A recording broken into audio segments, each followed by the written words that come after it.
On est très honorés. Merci d'être là. Non, c'est moi absolument qui est honoré. Je suis vraiment ravi d'être ici. So Mika, you're back in Montreal. Like André says, you have a place in the Montrealers' heart. You've spent time in Montreal because you've recorded here. I think it was in 2011. What are your marks in Montreal? What it's like for you to be back here? You know, it's funny because Montreal is one of those cities that when you first arrive to it, especially in the dead of winter, you're like, well, what the hell have I done? Because it's so cold, and it's a city that reveals itself slowly, you know, especially in winter, things are hidden behind closed doors.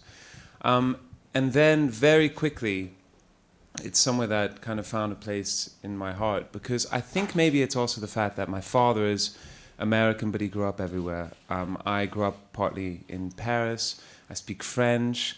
I grew up, my whole family's in New York. So even just kind of like, you know, the mixture of the Francophone mixed with the kind of North America, that kind of thing, I instantly felt comfortable here. In Quebec, and mainly in Quebec, they're so adamant about establishing a sense of Quebecois culture because Quebec refuses to be that kind of, you know, in the shadow of the United States, and neither will it be the kind of lesser cousin of French culture.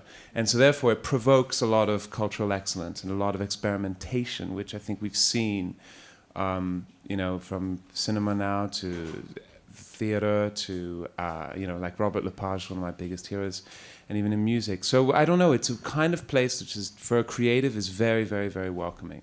You've just released this album, No Place in Heaven.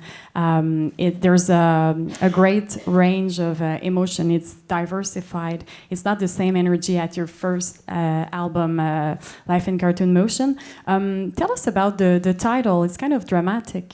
No Place in Heaven. What does it mean to you? No Place in Heaven. It's kind of, it's.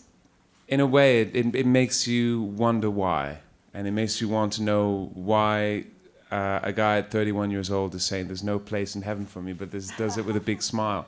And I think it's kind of a liberating title. It's about not living, it's kind of shaking off this concept of shame or aftermath and kind of wrestling with the concept of living in the moment a little bit more. The last album, it takes us, as I said, to through different emotions. It's sometimes really dramatic and sometimes more colorful and light. I was wondering, in what state of mind was it composed? In a bubble.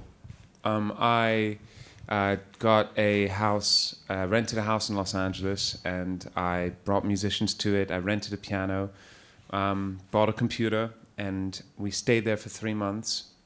And it was like a little factory. There was we recording and writing in the living room, eating and cooking in the kitchen, different musicians coming round, waiting in the garden, and then the next round would come in. Just constantly writing. Didn't leave the house except for about 4 times during that entire time. It was really in this total bubble. I wanted to write a record that felt like it was in a bubble. Would you care to do that for us at some point? To curate? Yeah, well, to curate a concert series or something. Fuck yeah. Yeah? Of course. Okay. That would be awesome. I mean, if I had to curate, who would I put? I would put Rufus Wainwright with a male vocalist choir. Mm-hmm. I would put Melody Gardot with a small Baroque orchestra. God, it would cost a lot of money, wouldn't it? I would put Angelique Kidjo versus Stromae. I would put the Kronos Quartet with me, of course. I would put what else would I do? I love the idea of experimentation in a festival. Yeah. Because in every experimentation, you're always going to have a kind of a certain amount of things that don't work. But in a festival, that's okay. Votre propre éducation musicale fait quand même surface dans pas mal toute votre musique.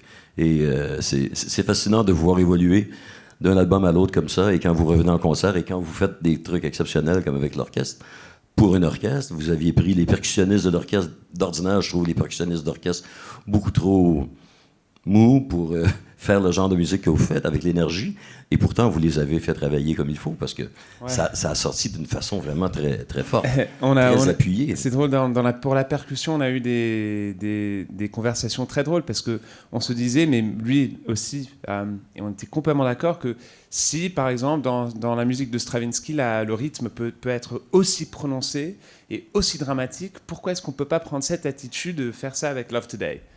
Alors, on se disait, ok, on va vraiment oser à faire des trucs, mais il faut c'est faire l'aspect de percutif dans une version orchestrale, on dit ça, dans une version symphonique d'une chanson, c'est le résultat des harmonies aussi, c'est le résultat des woodwinds. Il y a tellement d'ingrédients qui doivent fonctionner ensemble pour créer un rythme bien efficace et bien clair.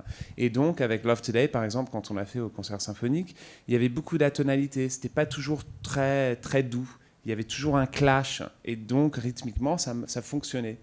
Parce que c'était très important de rester très fidèle aux couleurs et aussi aux textures et avec les ingrédients et les limites d'un orchestre symphonique. Sur cette excellente réponse, on vous remercie. Merci beaucoup. Merci Mika. À plus tard. Merci.